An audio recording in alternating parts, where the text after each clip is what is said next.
When a USPS driver received a package from a man during his daily route, he couldn't help but notice the young twin daughters clinging nervously to the father's legs. The father's behavior felt eerily off to him, and it appeared as if the man was hiding something. Later, as he continued his route, he noticed a note taped underneath that exact package. When he read the childish writing, he knew he had to act fast.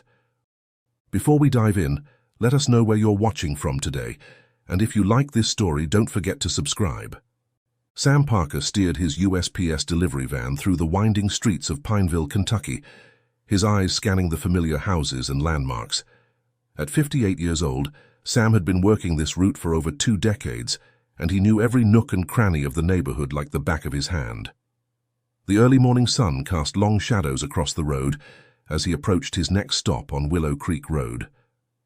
Pulling up to the curb, Sam put the van in park and reached for his handheld scanner. He quickly checked the tracking number for the package destined for this address, then made his way to the back of the vehicle. The van's interior was a maze of boxes and envelopes, but Sam navigated it with practiced ease. He located the correct package, a medium-sized brown box addressed to Darren Dawson, and tucked it under his arm.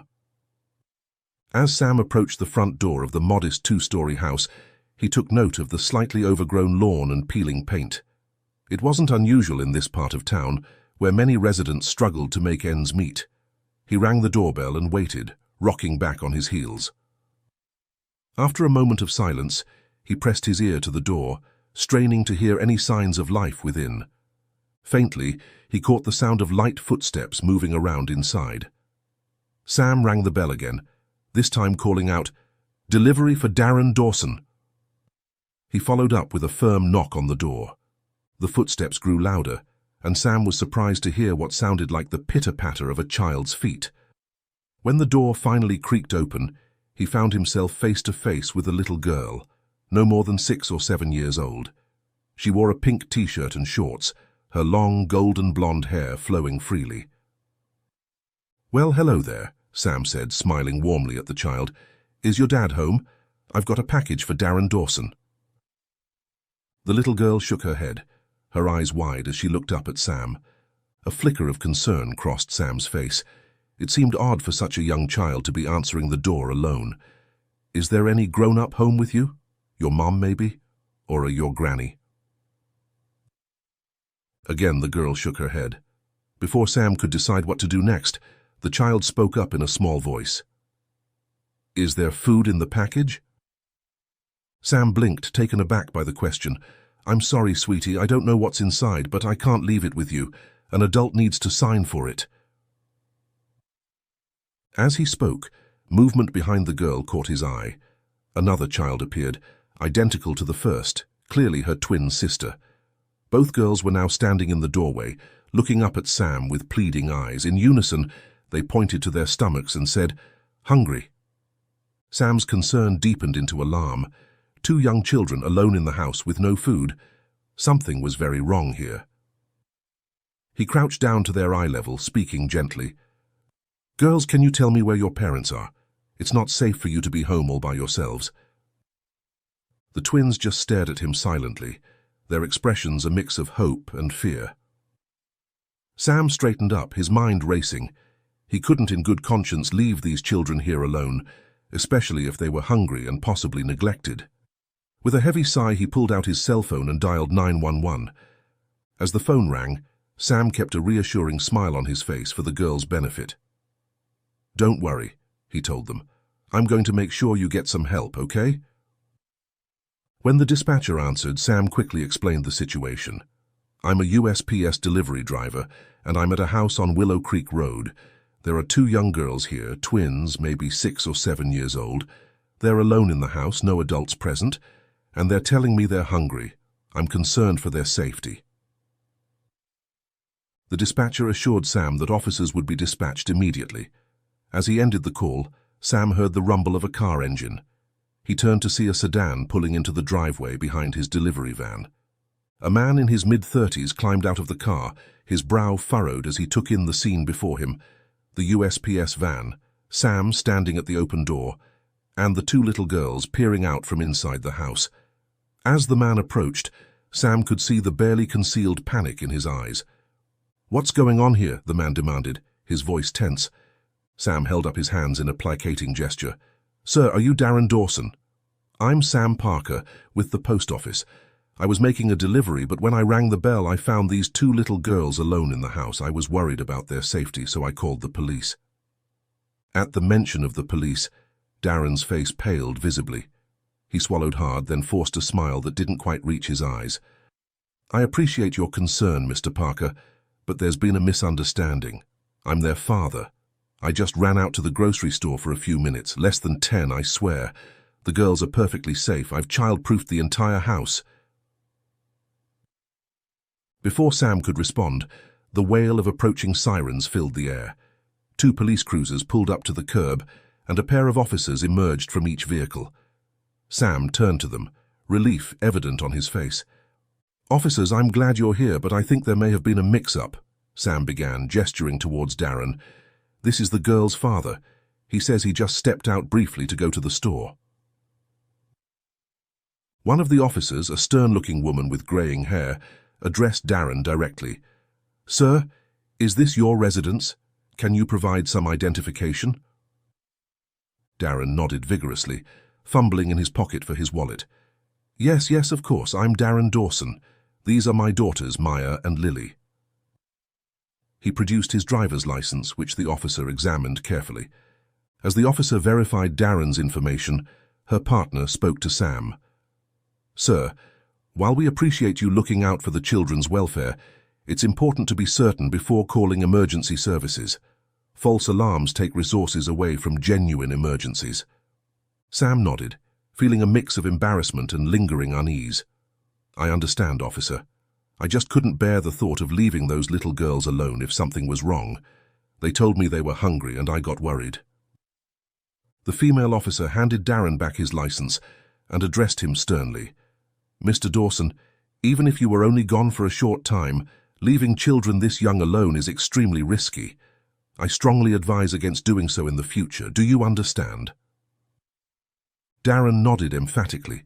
"Yes, ma'am, it won't happen again. We were out of milk and the girls were asking for cereal. I thought I could run out quickly while they were watching cartoons. I'm so sorry." The officers exchanged a look. Then the male officer spoke. "All right, Mr. Dawson. We'll let this go with a warning this time. But please, for your children's safety, don't leave them unattended again. If you need help, there are community resources available." As the police prepared to leave, Sam remembered the package that had started this whole situation. "Oh, Mr. Dawson, I almost forgot. I have a delivery for you. Could you sign for it?"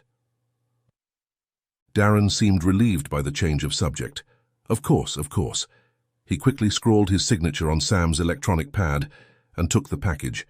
Just as Sam was about to head back to his van, Darren called out to him. "Wait. I actually have a package I need to send out. I forgot to leave it on the porch earlier. Would you mind waiting while I grab it?"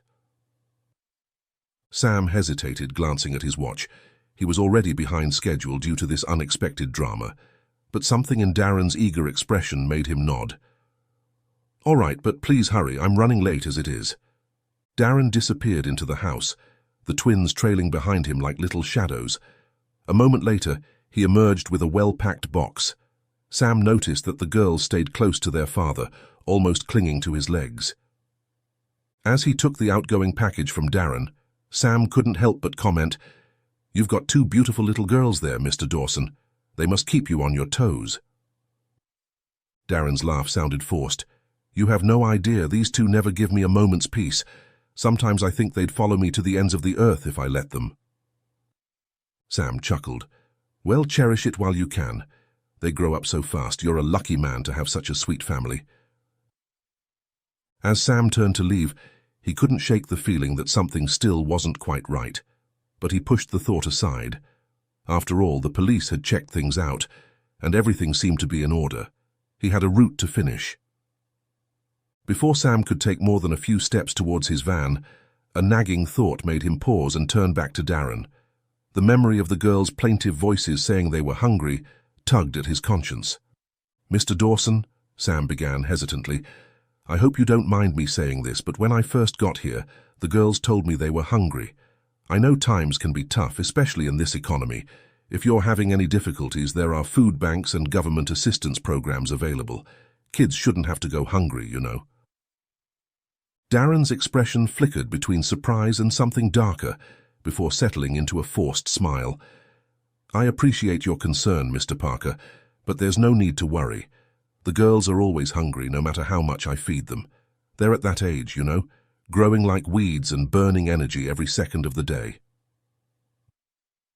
Sam's face lit up with understanding. Oh, I know exactly what you mean. My nephews are the same way. It's like they have hollow legs or something, always asking for snacks no matter how big their last meal was. Darren nodded eagerly, seeming relieved that Sam had accepted his explanation. Exactly. It's impossible to keep up sometimes. Sam chuckled and shook his head. Well, I'd better get back on the road. I'm already behind schedule as it is. You take care now, Mr. Dawson. And girls, he called out to Maya and Lily, who were peeking out from behind their father's legs. You be good for your dad, okay? The twins nodded solemnly, their eyes wide. Darren ushered them back inside, telling them to wait for him. I just need to grab the groceries from the car, he explained to Sam as he shut the front door. Sam made his way back to his delivery van, fishing the keys out of his pocket. He placed the package Darren had given him inside before climbing into the driver's seat. Out of habit, he glanced at the rear-view mirror, then froze. Darren had indeed gone to his car, but he wasn't unloading bags of groceries. Instead, the man was struggling to carry 2 six-packs of beer towards the house. There was no sign of milk, cereal, or any other food items. Sam's heart sank as he watched Darren disappear into the house with the alcohol, closing the door firmly behind him. He let out a long, heavy sigh and shook his head. The uneasy feeling he'd been trying to ignore came rushing back full force. How could a man lie so easily? Sam muttered to himself, gripping the steering wheel tightly. Leaving those little girls alone while he went out for beer. What kind of father does that? The weight of what he'd witnessed settled over Sam like a heavy blanket. He'd seen his fair share of struggling families on his route over the years, but something about this situation felt different, more urgent, more dangerous. As Sam finally put the van in gear and pulled away from the curb, his mind was racing. He couldn't shake the image of those 2 little girls, their eyes big and hopeful when they'd asked about food. Had Darren been telling the truth about them always being hungry, or was there something more sinister going on? Sam found himself driving on autopilot, his thoughts a tangled mess of concern and self-doubt. Should he have pushed harder, asked more questions, or was he overreacting, seeing problems where there were none? After all, the police had been there and hadn't found anything amiss. But then again, they hadn't seen what he'd just witnessed. The familiar streets of Pineville blurred past as Sam grappled with his conscience. He had a job to do, a van full of packages to deliver, but he couldn't focus. The faces of Maya and Lily kept flashing in his mind, their innocent trust in stark contrast to their father's deception. As he navigated to the other neighbor houses in the area, Sam's internal struggle continued. He went through the motions, scanning packages, obtaining signatures, exchanging pleasantries with customers. But his mind kept drifting back to those twin girls and their troubled father. Pulling into the driveway of a modest, well-kept home, Sam put the van in park and stepped out. He made his way to the back, retrieving a medium-sized package before heading toward the front door. Movement caught his eye. An older woman, wearing a floral dress, was kneeling in her garden, pulling weeds. She looked up as he approached, watching him with sharp, knowing eyes. "Afternoon, Mrs. Weist," Sam greeted, offering a polite nod. "Afternoon, young man." She dusted off her hands on her gardening apron and stood, her gaze flickering between him and the package. Sam handed her the clipboard, and she signed her name with a flourish, barely glancing at it before handing it back. Just as he turned to leave, she took a step closer, her expression shifting from polite indifference to quiet concern.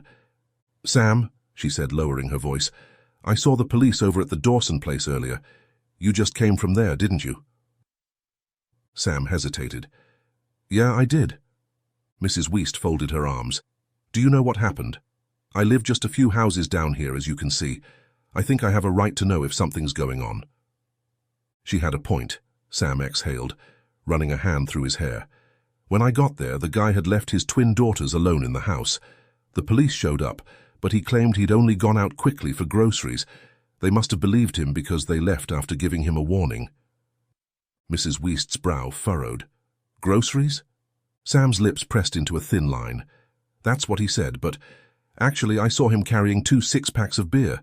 No groceries in sight. The older woman's frown deepened.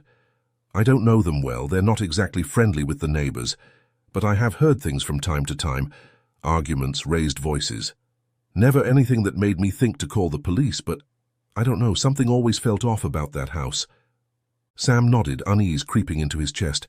Yeah, I thought I was just overthinking it, but now I'm not so sure. The conversation wrapped up with a polite goodbye, and Sam returned to his van, though his mind was far from clear.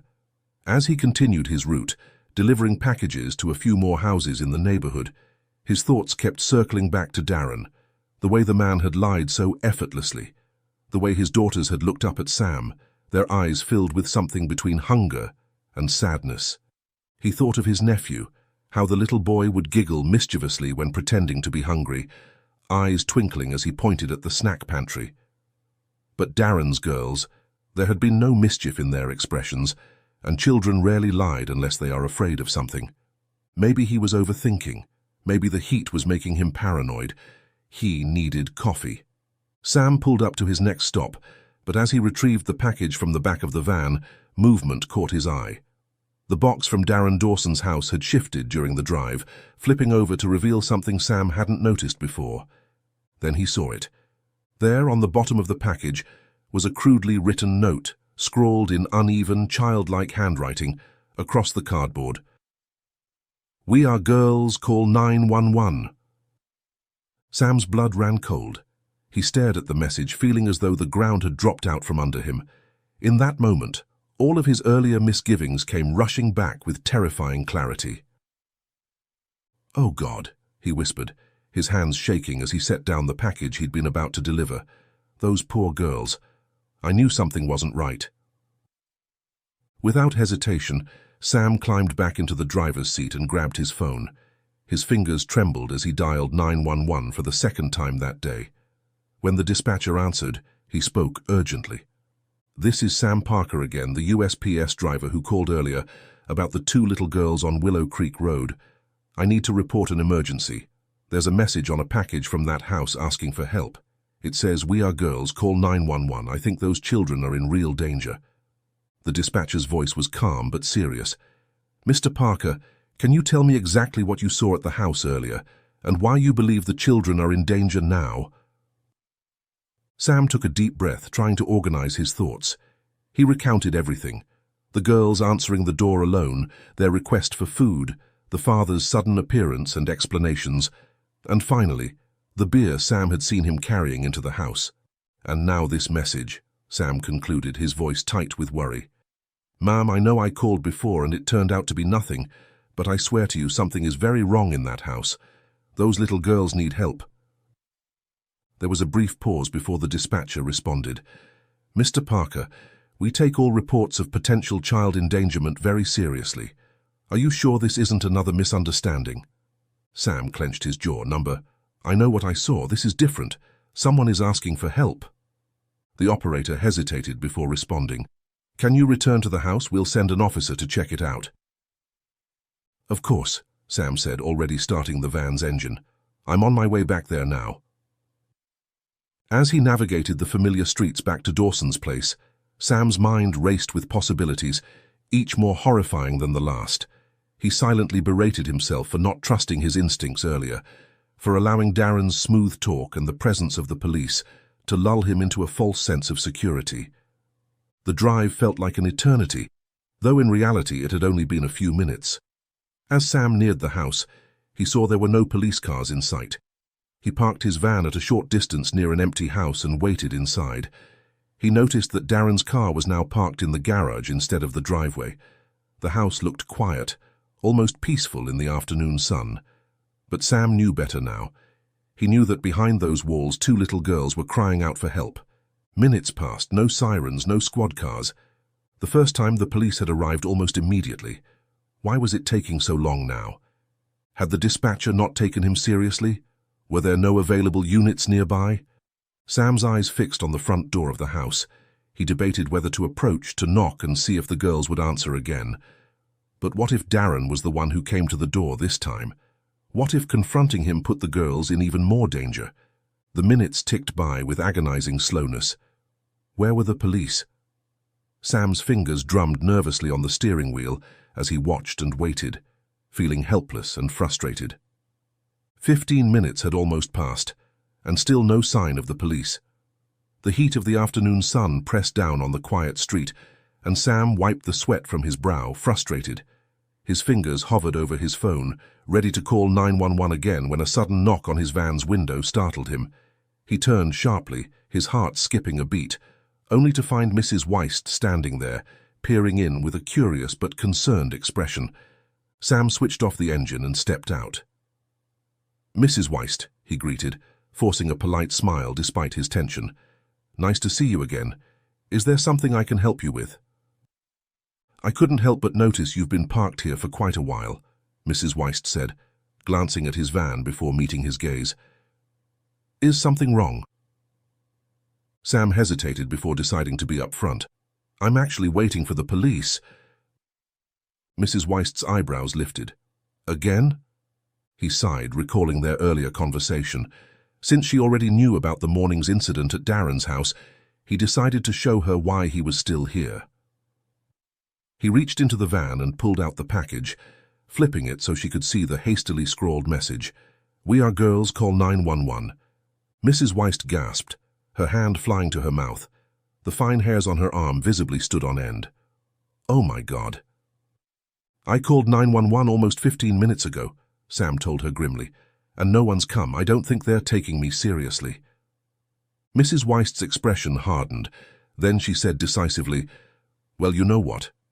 My husband is a retired officer, and he's home right now. I think he can help. Wait here." She turned and walked briskly back toward her house, while Sam leaned against the van, his nerves tingling with impatience. A few moments later, she returned with a tall, broad-shouldered older man with a commanding presence. "This is my husband, Martin Weist," she said. "He served on the force for over 25 years. Mr. Weist extended his hand, and Sam shook it firmly. "My wife told me what's going on. Let me see the package." Sam handed it over, watching as Mr. Weist's sharp eyes took in the desperate scrawl. His jaw tightened. "And you called the police when?" "About 15 minutes ago." Mr. Weist muttered something under his breath and immediately pulled out his phone. Instead of calling 911, he dialed a direct number to the local precinct. His voice was clipped and authoritative. "This is Martin Weist, retired officer. I served this district for over 2 decades, and I need to know why a welfare call made 15 minutes ago has gone unanswered." His voice grew sharper. "There are 2 children at risk. You need to get a unit here now." From the speaker, Sam heard the dispatcher's immediate shift in tone, from dismissive to alarmed. "Understood, sir. Dispatching officers immediately." Mr. Weist ended the call and gave Sam a firm nod. "They'll be here soon." Together, the 3 of them walked toward the Dawsons' house, tension thick in the air as they waited. The neighborhood was eerily silent, save for the occasional rustling of leaves in the warm breeze. Then suddenly the front door flew open with a bang. 2 small figures bolted from the house. Sam barely had time to process before the twin girls, Maya and Lily, spotted him, their pink clothes a bright spot against the weathered siding. Their frightened eyes locked onto his, and without hesitation they sprinted toward him. "Help us!" Lily cried out, her voice high and trembling. "Please, mister, help!" They reached Sam and latched onto his legs, their small bodies shaking with fear and exertion. The force of their desperation nearly knocked him off balance. Sam knelt down, bringing himself to their level. Up close he could see the redness around their eyes, the way their lower lips quivered as they tried to hold back sobs. "It's okay," Sam said softly, trying to project a calm he didn't feel. "You're safe now. Can you tell me what's wrong?" Before either girl could answer, a figure appeared in the doorway of the house. Darren stood there, swaying slightly, his face flushed and his eyes unfocused. Even from a distance, Sam could see the anger twisting his features. "Hey, Darren shouted, his words slightly slurred. "What the hell do you think you're doing? Get away from my kids." Sam instinctively shifted, placing himself between the girls and their father. He could smell the alcohol on Darren's breath even from several feet away. His bloodshot eyes darted between Sam, the Weists, and his daughters. His lips curled into a sneer. "Get back inside, now." The man stumbled down the front steps, his movements uncoordinated but purposeful. "Mr. Dawson," Sam said, keeping his voice steady, "I think you need to calm down. The girls are scared." Darren's face contorted with rage. "You again? And what these two doing?" Pointing to Mr. and Mrs. Weist, "What are you people, some kind of creep, hanging around, asking questions about my family? Get the hell off my property before I call the cops." Mrs. Weist bristled. "We're neighbors. We care about these girls." Sam felt the girls pressing closer to him, their small hands gripping the fabric of his uniform. He stood slowly, carefully, making sure to keep the twins behind him. "I already called the police, Mr. Dawson," Sam said. "They're on their way. I think it's best if we all just wait here calmly until they arrive." For a moment, something like fear flashed in Darren's eyes. Then it was gone, replaced by a cold, calculating look that sent a chill down Sam's spine. "You know what," Darren said, his voice suddenly eerily calm. "Fine, take them. Do whatever you want with them. I'm done." With that, Darren turned and stumbled back into the house, slamming the door behind him and locking it. The sound echoed through the quiet street, making the girls jump. Sam let out a shaky breath, his mind reeling from the sudden turn of events. He looked down at Maya and Lily, who were staring up at him with a mixture of hope and uncertainty. "Come on," he said gently, guiding them towards his van. "Let's get you somewhere safe. We'll wait for the police together, okay? They are on their way." But even as he said it, his gut twisted. Why were the police still not here? Mrs. Weist knelt beside them, offering a warm, reassuring smile. "Hi, sweetheart, my name is Rosa. This is my husband, Martin. We're your neighbors. We will make sure you are safe." "Let's get them out of the sun," Mr. Weist suggested. "It's too hot to wait out here." Carefully, Sam led the girls to his van across the street, while Mr. and Mrs. Weist still waited for the police at the front of the house. Sam helped them sit in the open back, offering them water from his cooler. The moment they settled, a sound filled the air, the distant wail of sirens. The girls stiffened, their hands clutching at Sam's arms. Maya began to cry. No, it's not okay." "You have to help Mum too," Lily said, fresh tears welling in her eyes. "Dad will hurt her." Sam froze, his blood running cold. "Your mom, she's in the house?" Both girls nodded, their faces etched with worry. Sam's mind raced, trying to process this new information. He had asked about their mother earlier, and they had said no one else was home, but now. Sam thought they must have been too afraid to say it earlier. The wail of sirens grew louder, and Sam saw a police cruiser turning onto Willow Creek Road. As it pulled up at the front of the house, the doors opened, and two uniformed officers stepped out. "Is there a problem here, sir?" one of them asked. Mr. Weist wasted no time, storming toward them with a scowl. "You better have a damn good reason for taking so long," he snapped. The officers stiffened under his sharp tone, exchanging wary glances. Sam, meanwhile, walked forward with the girls on his sides, urgency burning in his chest. "Officers, the situation is more complicated than we realized. The girls are safe here, but they just told me their mum's inside with their father. I'm worried for her safety," Sam said, his voice tight with tension. The girls were terrified. "I think she's in real danger." The older of the two officers, a man with graying hair at his temples, nodded gravely. "We understand, sir. Can you tell us exactly what happened since you called?" Sam quickly recounted the events. The girls running out of the house, Darren's drunken appearance and hostile behavior, and finally the revelation about their mother. As he spoke, the younger officer knelt down to speak softly with Maya and Lily, who were still huddled in the back of the van. "Girls," the officer said gently, "can you tell me about your mum?" Maya and Lily exchanged a worried glance before Lily spoke, her voice barely above a whisper. "She's inside with Dad. You have to help her, but please, "Don't go in, he'll hurt her. Please, you have to help her, but you can't go inside." The officers shared a concerned look. The situation was delicate, with a potential hostage scenario unfolding. The older officer spoke into his radio, requesting backup. The officers turned back to the girls, their expressions firm yet gentle. They explained that the only way to rescue their mother was to go inside and speak with their father directly. One of the officers then turned to Sam. "Sir, we appreciate your help in this matter. For now, we need you to stay here with the girls. Keep them calm and safe. We're going to approach the house and attempt to make contact with Mr. Dawson." Sam nodded, his heart pounding. He watched as the officers cautiously approached the front door, their hands hovering near their holstered weapons. "Girls," Mrs. Weist said softly to Maya and Lily, "let's get you somewhere safer, okay?" "How about we wait at the van?" she offered gently. But the girls were overwhelmed and refused. "Where's Sam?" they pleaded, their voices trembling. They knew Sam, trusted him more. Sam quickly stepped in and knelt beside them. "I'm here," he said softly. "Come on, let's move to the back of the van. I promise I'll keep you safe."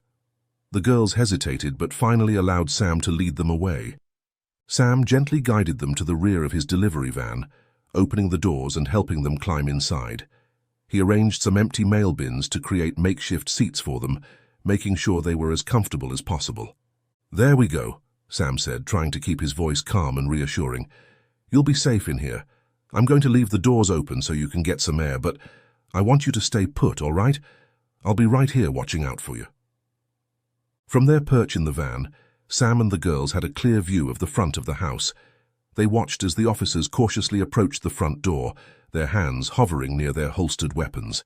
Just as they reached the porch, the automatic garage door suddenly began to lift, with a whirring mechanical hum, its jerky movements and grating noise betraying years of age and neglect. "Stay back," Darren shouted, his words slurring slightly. "Don't come any closer or I'll shoot. Don't think I don't know what you people are up to. I see everything. You've been planning against me." He jabbed a finger toward the mounted CCTV above the garage door, his eyes wild with paranoia. Then the drunk man stumbled into view, but he wasn't alone. He had one arm wrapped tightly around a woman, which Sam knew must be the girl's mother. In his other hand, he wielded a gun, its metal gleaming ominously in the afternoon sun. The woman's eyes were covered by a blindfold, her face etched with fear as she trembled in his grip. The officers immediately drew their weapons, calling for Darren to drop the gun and release the woman. Sam's blood ran cold as he heard the girls begin to cry behind him. He turned to them, positioning himself to block their view of the terrifying scene. "It's okay," he murmured, though he felt far from certain. "The police are here to help. Everything's going to be all right. Just stay down and try not to look, okay?"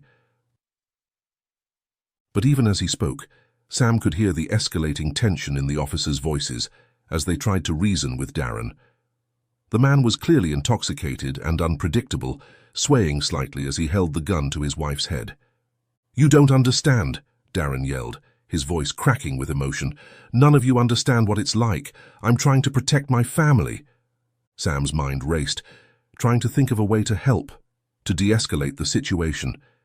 But he knew he had to stay put, to keep the girls safe. All he could do was watch and wait, praying that this wouldn't end in tragedy. The standoff continued, minutes stretching out like hours. More police cars arrived, their sirens piercing the air.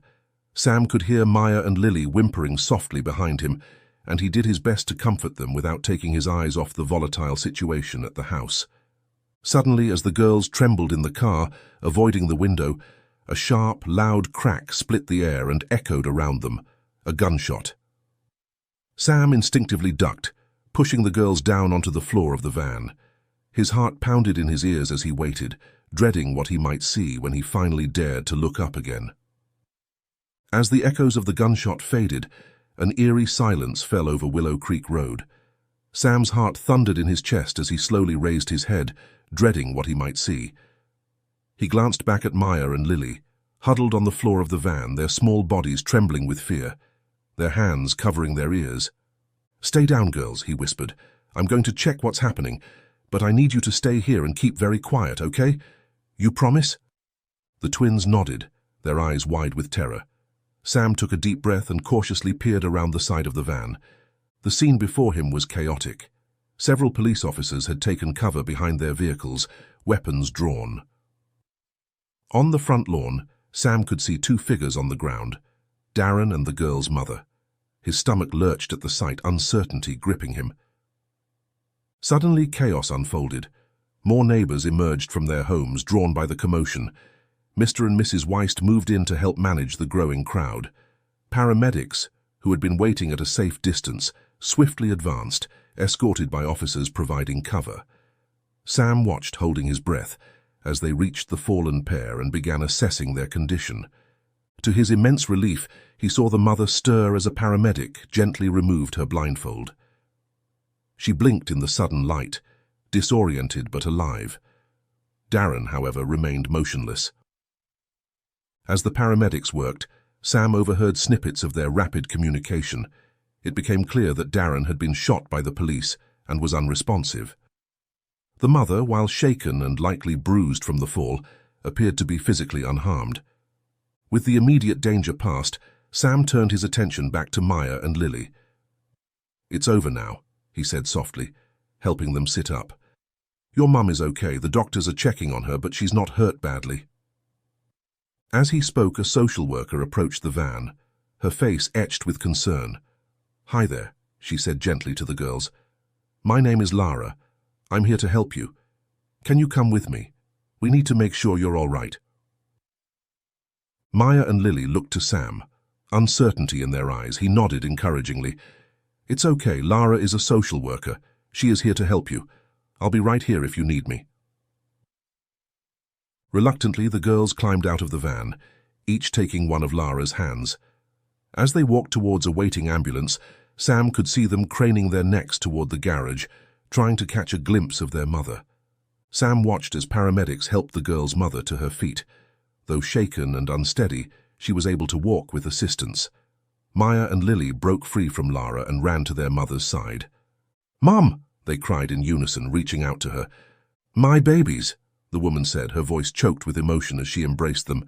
"It's okay now. Mummy's okay." Sam felt a lump form in his throat as he watched the reunion. The paramedics allowed the family a moment together before gently guiding them all towards the ambulance for a thorough checkup. Sam and an officer approached them slowly, his heart swelling at the sight of the family reunited. As they neared the ambulance where the paramedic was tending to Karen's injuries and checking on the girls, Karen looked up at him, her eyes brimming with gratitude. "I haven't introduced myself properly," she said, wincing slightly as the paramedic treated a bruise on her arm. "I'm Karen Dawson." "Nice to meet you, Mrs. Dawson. My name is Sam Parker, the USPS delivery man," Sam said, extending his hand. "Thank you, Mr. Parker," she said, her voice hoarse with emotion. "You saved my daughters. You saved me." Sam nodded, feeling a lump form in his throat. "I'm just glad you're all safe," he managed to say. The officer, who introduced himself as Detective Johnson, approached Sam and Karen, notepad in hand. "Mr. Parker, Mrs. Dawson," he said, "we'd like to take your statement now, if that's all right. We can do it here while you receive medical care." Sam told the police everything, how he had found the girls left alone in the house, Darren's lie, and how he'd successfully convinced the first responding officers during his initial emergency call. He also explained the discreet message at the bottom of the package that had led to this moment. Then, in a voice heavy with pain and regret, Karen began to explain their situation. She described how Darren had changed over time, his personality warped by financial stress and alcohol addiction. The poor neighborhood they lived in, the low-paying jobs, the mounting bills, it had all taken its toll. "At first he just drank to forget," Karen said, her eyes distant. "But then the drinking took over. He became unpredictable, angry and controlling. He used to be such a loving father, but—" Her voice trailed off as she glanced at Maya and Lily. "But he changed. He began to neglect us and kept me locked in the house." The police officer gently pressed for more information. "Mrs. Dawson, how long has it been since you've been able to leave the house? Karen's face crumpled at the question. "A few months," she whispered. "At first I was just a stay-at-home mum. But then after the alcohol, Darren, he wouldn't let me leave. He'd get furious if I even mentioned going to the store. I lost touch with all my friends. I had no idea what was happening in the world outside our house. She took a shaky breath before continuing, her voice barely audible. And then, about a month ago, he started locking me in the attic. He'd only bring me down when he needed someone to take out his frustrations on. He couldn't bring himself to hurt the girls, so... Maya and Lily, hearing their mother's words, nodded solemnly, confirming the horrifying story. The social worker placed a comforting hand on Karen's shoulder, while the police officer jotted down notes, his face a mask of professional composure. As the gravity of Karen's story settled over the group, the family clung to each other. Sam noticed activity around Darren's body. Police officers were covering him with an orange sheet, preparing for the coroner's arrival. The gravity of the situation hit Sam anew. A life had been lost today. Lily suddenly spoke up, her small voice quavering. "What happened to Daddy? Is he going to be okay?" The question hung in the air, heavy and heartbreaking. Sam felt a wave of sadness wash over him as he watched Karen struggle to find the right words. Lara, the social worker, stepped in, kneeling down to the girl's eye level. "Your daddy was very sick," she explained gently. "He made some bad choices that put you and your mommy in danger. The police had to stop him to keep you safe. He won't be able to hurt you anymore." Maya and Lily nodded, their young minds grappling with concepts far beyond their years. Karen pulled them close, her eyes meeting Sam's over their heads. In that moment, despite the tragedy of the day, there was a glimmer of hope, a sense that this family might have a chance at a better future. Detective Johnson cleared his throat, addressing Karen. "Mrs. Dawson, we'll be connecting you with support services. There are programs available to help you and your daughters get back on your feet." Karen nodded gratefully, tears welling in her eyes once more. "Thank you," she said, her voice thick with emotion. "Thank you all so much." The Willow Creek Road scene began to settle into a more organized state. Police officers continued their investigation, marking evidence and taking photographs. The coroner's van had arrived to take care of Darren's body, which remained covered on the front lawn. The paramedics completed their assessments, confirming that Karen's injuries were minor, mostly bruises and scrapes from the fall. "Mrs. Dawson," the medic said gently, "you've got some bruising, and you're understandably shaken up, but there doesn't appear to be any serious physical injury. We don't think you'll need to go to the hospital, but if you experience any pain or discomfort later, please seek medical attention." Then the social worker began discussing next steps with Karen and the twins. Sam stepped back and made his way to his delivery van. As he reached the vehicle, Detective Johnson's approached him. "Mr. Parker," the officer said, "there's something we need to discuss with you.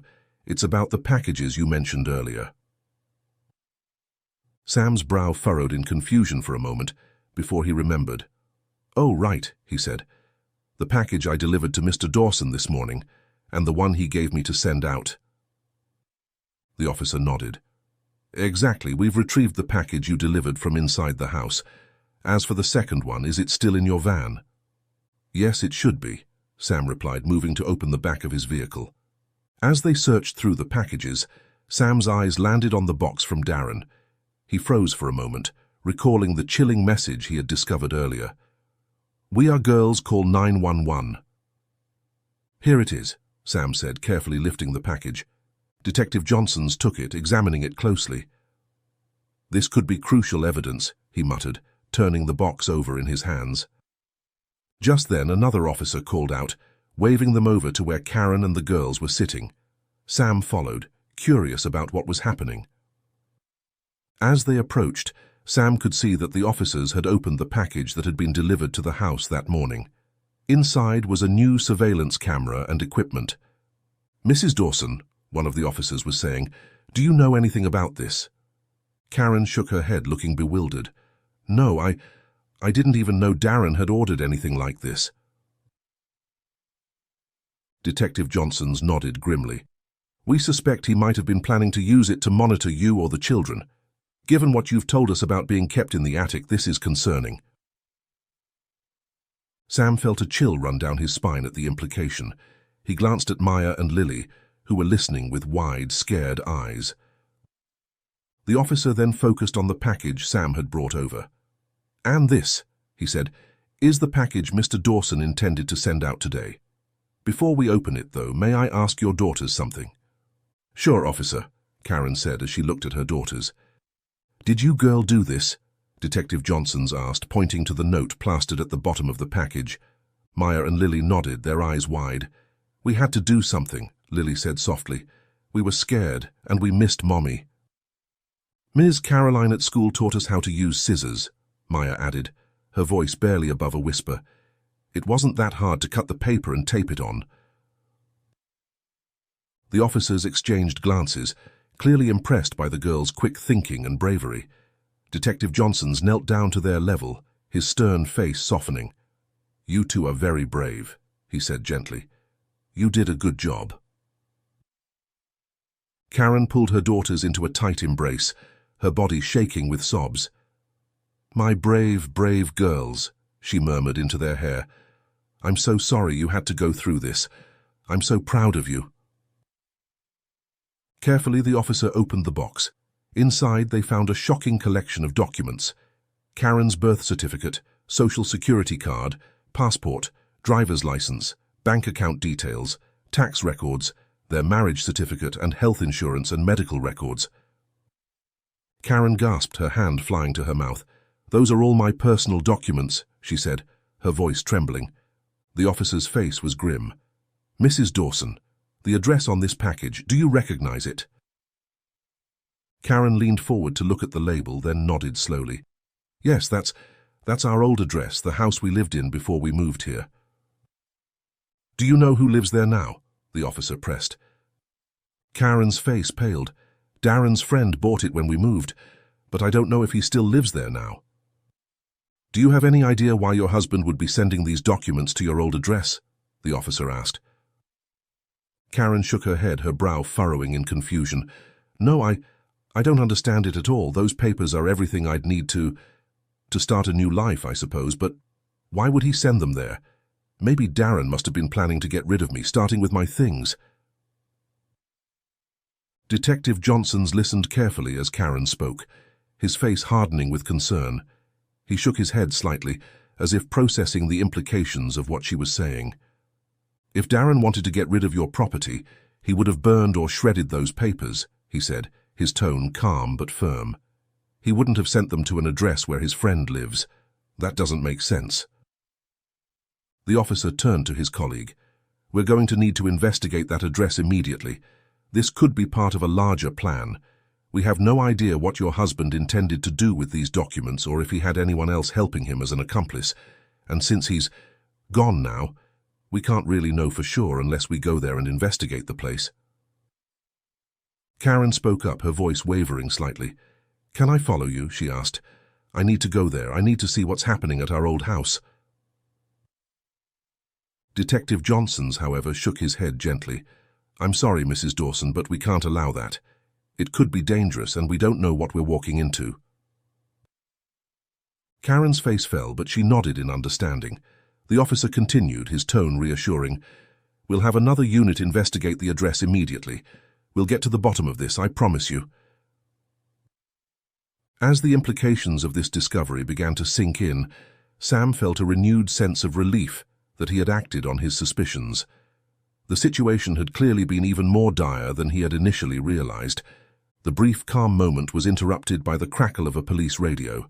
The officer listened intently, then turned to address the group. "The unit we sent to the old address has arrived," he announced. "They're beginning their investigation now." Karen looked up, her face a mix of anticipation and dread. "What do you think they'll find?" she asked, her voice barely above a whisper. The officer shook his head. "I'm not sure, Mrs. Dawson, but whatever it is, we'll handle it. Right now, the most important thing is keeping you and your daughters safe." As the officer spoke, Sam noticed the sky beginning to darken. The long, traumatic day was finally drawing to a close, but he knew that for the Dawson family, this was just the beginning of a long journey towards healing and recovery. The social worker, who had been quietly observing, stepped forward. "Mrs. Dawson," she said gently, We should start thinking about where you and the girls will stay tonight. We have safe houses available if you need one.